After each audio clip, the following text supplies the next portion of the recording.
ඔයාලා හැම දිනාටම ජෙස් පිහිටයි. අපි අද ස්වාමීන් වහන්සේ තුල බලමු ආකර්ෂණීය කතා බහකින් අපි කොහොමද මේ ස්වාමීන් වහන්සේගේ සේවයට ඇතුළත් වෙන්නේ කියන එක. ඔයාලා දැකලා තියෙනවා රැස්වීමක. එහෙම නැත්නම් වැඩසටහනක නිවේදකෙක් නිවේදිකාවක් වැඩසටහන දිගටම ඉදිරියට අරගෙන යන්න පාවිච්චි කරන කටහඬ. වැඩසටහන හඳුන්වලා දෙන්නේ ප්‍රේක්ෂකයව ආස්වාදයට පත් කරන්නේ අපිට හරි ලස්සන මතකයක් ඉතුරු කරන්නේ අවසන් කරන්නේ අමුත්තන්නම හේවන්නේ මේ හැම දෙයක්ම කරන්නේ මේ නිවේදකයාගේ කටහඬ භාවිතා වෙන ආකාරය අනුව. ඉතින් අපි ඔහුට හරිම ආකර්ෂණය වෙනවා. හැබැයි මේ නිවේදකයා මේ වැඩසටහන කිසිම ආකර්ෂණීය භාවයකින් තොරව පිළිවෙලක් නැතුව සාමාන්‍ය විදිහට අරගෙන ගියොත් අපිට මේ වැඩසටහනේ කිසිම වැදගත්කමක් දැනෙන්නේ නැහැ.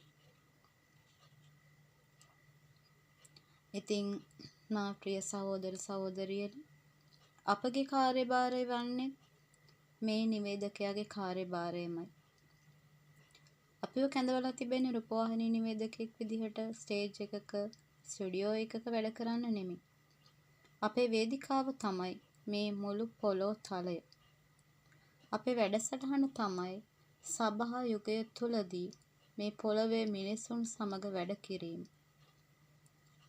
මේ පොළොව නම් වේදිකාව මත ඉඳලා ඔබ ප්‍රේක්ෂකයාට එහෙම නැත්නම් මේ සමස්ත ජනතාවට මේ ලෝකයට ඔබ ඉදිරිපත් කරනවා ඔබේ නිවේදන හැකියාව තුළින් පුද්ගලයන් 3 දෙනෙක්. කවුද? පියාණන් වහන්සේ, පුත්‍රයාණන් වහන්සේ සහ ශුද්ධාත්මයන් වහන්සේ. අපිට පැය දෙකකින් මේ 3 දෙනාම වේදිකාවට ගෙනල්ලා ඉවර කරන්න බෑ.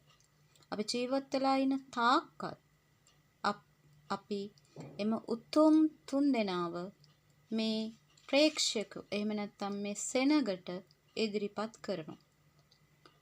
යහන් බෞද්ධස්ගේ කාර්යය උනේ යස්සාන්සේ එන්න කලින් ජනතාවට යස්සාන්සේව ඉදිරිපත් කිරීම. ඒ කාලේ මිනිස්සු බොහොම විමසිලිමත්ව බලාගෙන හිටියා කවුද මේ එන්න ලබන තැනන් වහන්සේ?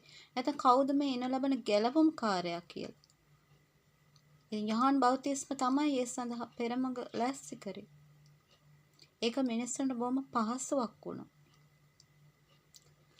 ඉතින් යේසුස් වහන්සේගේ රහසිගත පැමිණීම නැත්නම් උන්වහන්සේ නැවත මේ පොළවට එන්න යන අවස්ථාවවලදී උන්වහන්සේ ගැන හඳුන්වලා දෙන්න තමයි උන්වහන්සේ අපව තෝරගෙන තියෙන්නේ. මේ කාර්යය සිදු කරන්නේ අපගේ ඇඳුම් එහෙම නැත්නම් අපේ වේදිකාව අපේ කතා විලාසයන් අපේ හැසිරීම අපේ සේවය මේ හැම දෙයක්ම අද කාලයට අනුව ඊටාම් යහපත්ව තිබිය යුතුයි. මේ හැම දෙයක්ම ඊටාම් අනර්ගව තියෙනවා නම් මිනිස්සු බොහොම රැස්කමින් මේක ඉදිරිපත් කරන කෙනාව ඔස්සේ ඒ අය පෙළ ගැහෙනවා. මොකක්ද මෙයා මේ ඉදිරිපත් කරන්න යන්නේ කියලා ඒ අය විමසිලිමත් වෙනවා.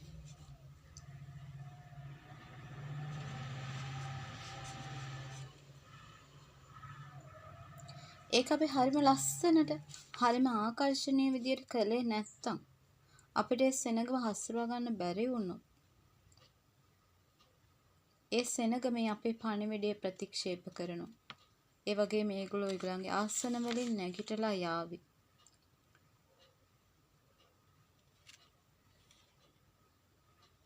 ඉතින් මේ නිවේදකයා මේ හරිම ලස්සනට මේ කතාව එහෙම නැත්නම් ඔබ මේ ඉදිරිපත් කරන අතරතුරේදී හදිස්සියේ හරියා මේ විදිහට ඉදිරිපත් කරන්න නැතුව යා වෙනත් විදිහකට හැසිරුණොත් කතා කළොත් සෙනග ඒගොල්ලන් දිහා බලනවා. එයා රළු වුණොත් සෙනග මේකට ආකර්ෂණය වෙන්නේ නැහැ. ඉතින් මේ නිවේදකයාට ගොඩක් වරප්‍රසාද තියෙනවා. මේ නිවේදකයා තමයි දන්නේ මේ වේදිකාවේ අද දවසේ මොනවාද තියෙන විශේෂාංග කියලා.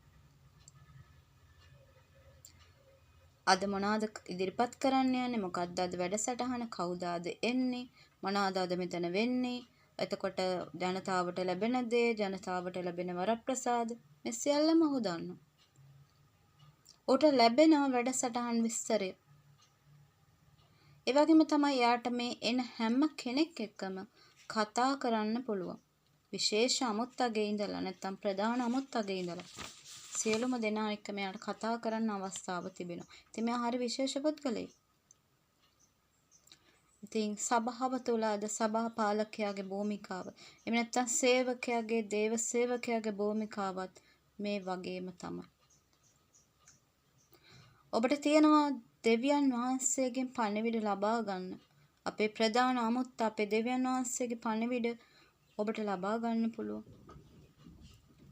ජේසුස් වහන්සේගේ පණිවිඩ ඔබට ලබා ගන්න පුළුවන්. ශෝදාත්මයන් වහන්සේ කියන දේ ඔබට ඇහෙනවා. ඔබට පුළුවන් ඒක හරිම ලස්සනට ඔබේ ප්‍රේක්ෂකයාට එහෙම නැත්නම් ඔබේ ඇදහිලිවන්තයාට ඔබේ ජනතාවට ඉදිරිපත් කරන්න. දෙවියන් වහන්සේ දෙන්න යන දේ දෙවියන් වහන්සේ ලෑස්ති කළා තියෙන විශේෂ තෑගි. උන්වහන්සේ දෙන්න යන උතුන්න, උන්වහන්සේ දෙන්න යන ජීවනය. මේ හැමදේම ඔබ දන්න නිසා ඔබට ඒක හරිම ලස්සනට ඒ අයට ඉදිරිපත් කරන්න පුළුවන්.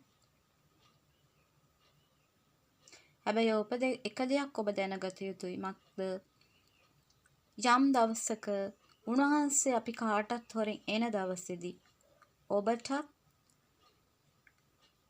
මේ අය සමග ඉඳලා තමයි උන්වහන්සේගේ තෝරා ගැනීමට යටත් වෙන්න වෙන්නේ. ඔබේ කාර්යභාරය කියලා ඔබට විශේෂ වරප්‍රසාදයක් ලැබෙන්නේ නැහැ. නමුත් අපිට අවශ්‍ය වරප්‍රසාද නෙමෙයි. අපිට ඕනේ අපගේ සේවා කාලය තුළ අපි දෙවියන් වහන්සේව, අපේ යේසුස් වහන්සේව, ශුද්ධාත්මයන් වහන්සේව අපේ ජනතාවට ඉදිරිපත් කරලා ඉවර කරන එක. ඉතින් මගේ ප්‍රේමවන්ත සෙනෙහවන්ත සහෝදර සහෝදරීන්, මේ පොළවේ මිනිස්යන් ඔබට හරිම විශේෂයි. ඉතින් ඔබ මත තමයි මේ අය බලාපොරොත්තු තියාගෙන ඉන්නේ. ඔබට මේ විශේෂ හැකියාව දීලා තියෙනවා. ඉතින් අපි දේව වචනයට යොමු වෙලා බලමු මේ පිළිබඳව දේව වචනය මොනවද කියන්නේ කියන එක බලන්න.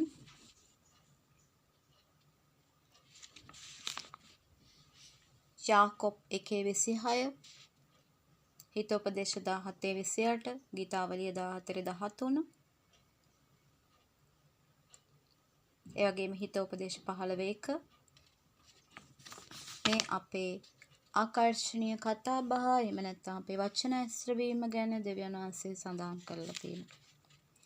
අපි බලමු මේකෙන් යාකොබ් 1:26.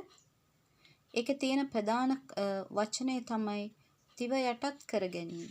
ඉතින් අපි බලමු දිව යටත් කරගන්නවා කියන කාරණාවට අපි කොහොමද දිව යටත් කරගන්නේ කියලා. මෙතන අපි යටත් වීමක් එහෙම නැත්නම් අපි බයේ යටත් වෙලා අපි බියගුළු වගේ අපි බොහොම වාඩි වෙලා බය වෙලා එහෙම ඉන්න එකක් නෙමෙයි මේ දිව යටත් කරගන්නවා කියලා කියන දේ. අපි බලමු ඒ සඳහා අපි මොනවද කරන්න ඕනේ කියලා. අපිට පුළුවන්. අපි බලනවා කාරණා 12ක් මෙතන. පළවෙනි එක තමයි අවශ්‍ය තැනදී පමණක් අවශ්‍ය දේ පමණක් කතා කරන්න ඕන. අවශ්‍ය තැනදී පමණක් අවශ්‍ය දේ පමණක් අපි කතා කරන්න ඕන. ඒකත් අපි බොහොම ගෞරවණීයම තමයි අපි කතා කරන්න ඕන. දෙවෙනි කාරණාව තමයි අපි පිළිවෙලට පැහැදිලිව කෙටියෙන් කතා කරන්න ඕනේ. අපි ගොඩාක් දුරට කතා කරන්න හොඳ නැහැ. තුන්වෙනි කාරණාව තමයි ඔබට කතා කරන්න ඕනේ කාරණාව සම්බන්ධව හරියටම මේ කාරණාවට ගැළපෙන පුද්ගලයා පමණක් තෝරගෙන එයාට කතා කරන්න.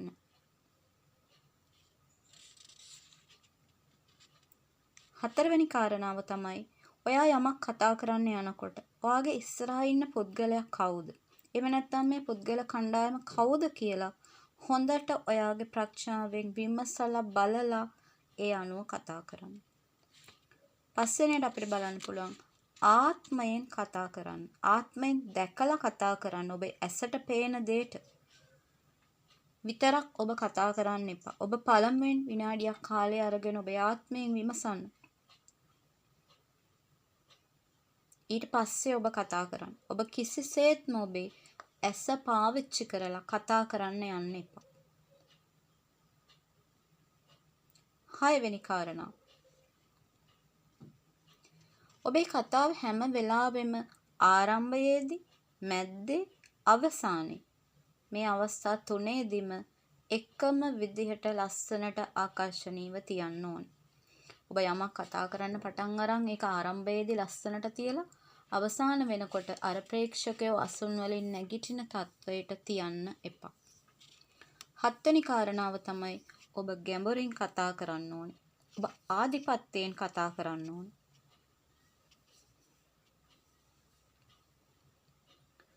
දෙවියන් වහන්සේගේ ආධිපත්‍යයේ වචනය ඔබ තුළින් ප්‍රකාශ වෙන්න ඕනේ. 8 වෙනි කාරණාව. ඔබට සමහර වෙලාවට ප්‍රශ්න ගැටලු විසඳන්න වෙන තැන් තිබෙනවා. ඔබට පුළුවන් ඒ අවස්ථාවල ප්‍රේමයෙන් කතා කරන්න.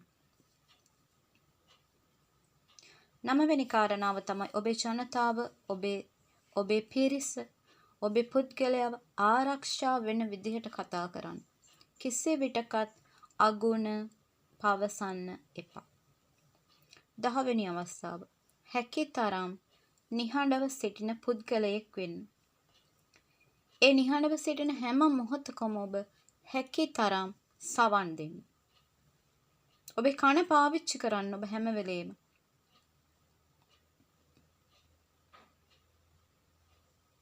11 වෙනි කාරණාව. දෙවියන් වහන්සේව හරි විදිහට sannivedanaya කරන්න. හරි විදිහට ගැලවීමේ පණිවිඩය ජනතාවට ලබා දෙන්න. ඔබේ නිවේදනය වෙන්න ඕන ඒක. හරි විදිහට ගැලවීමේ පණිවිඩය ජනතාවට ලබා දෙන්න. අවසාන කාරණාව තමයි ශුද්ධාත්ම බලය සම්පූර්ණ වෙලා කතා කරන්න. ඒ අයගේ ආත්මයට කතා කරන්න. ඒ අයගේ කනට නෙමෙයි ඔබ කතා කරන්නේ. ඔබ කතා කරන දේ ඒ අයගේ ආත්මයට යන විදිහට ඔබ කතා කරන්න අවශ්‍යයි. ඉතින් ඔබ මේ විදිහට ලස්සනට කතා කළොත් ඔබේ තිව යටත් වෙනවා. ඔබට පුළුවන් හරිම ලස්සනට දෙවියන් වහන්සේගේ දේ මනුෂ්‍යයාට sannivedanaya කරන්න. බොහොම ආකර්ශනීය විදිහට මනුෂ්‍යයාට sannivedanaya කරන්න. ඉතින් ඔබ මේ දේවල් කරලා ඉවර කරලා ඔබගේ කතාව අවසානයේ ඔබ මොහොතකට හරි අය ඉදිරියේ ඔබ වැරදි වචනයක් කියලා ඔබ මිත්‍රශීලී විදිහට එහෙම නැත්නම් ඔබ යහළුවෙක් විදිහට හැසිරෙන්න කිසිසේත්ම උත්සාහ කරන්න එපා. ඔබේ ගෞරවනීයභාවය ඔබ හැම මොහොතකම තියාගෙන ඉන්න. ඉතින් යේසුස්වහන්සේනතුරු ඔබේ මේ න්‍යාය පත්‍රය අවසන් වෙන්නේ නැහැ. ඔබට විවිධ වේදිකා ලැබෙයි. ඔබගේ මේ සේවක ජීවිතය තුළ නිවේදන කටයුත්ත කරන්න. ඔබේ පුංචි ගෘහසෛලයේ ඉඳන් ඔබේ සභාව දක්වා, සභාවෙන් පිට එලිමහන් කඳවුරු දක්වා, එලිමහන් කඳවුරු වලින් එහාට ගිය සුභාරංචි රැස්වීම දක්වා, එතනින් එහාට ඔබ ජාත්‍යන්තරයේ අතිදැවැන්ත සුභාරංචි රැලි දක්වා ඔබට මේ ඔබගේ නිවේදන කටයුත්ත කරන්න සිද්ධ වෙනවා ඔබගේ සේවා ජීවිතයේ. ඉතින් දෙවියන් වහන්සේගෙන් ඉල්ලන්න. ඔබට මේ සියලුම ස්තරවලදී දෙවියන් වහන්සේ ගැන ප්‍රකාශ කරන්න ඔබට වේදිකාවක් සකසන්න කියලා. ඔබ ඉල්ලන්න ඔබට ලක්ෂ 2ක් සෙනගට කතා කරන්න ඕන ස්වාමිනි. මම ලෑස්ති ඔබ වහන්සේගේ දේ sannivedanaya කරන්න කියලා.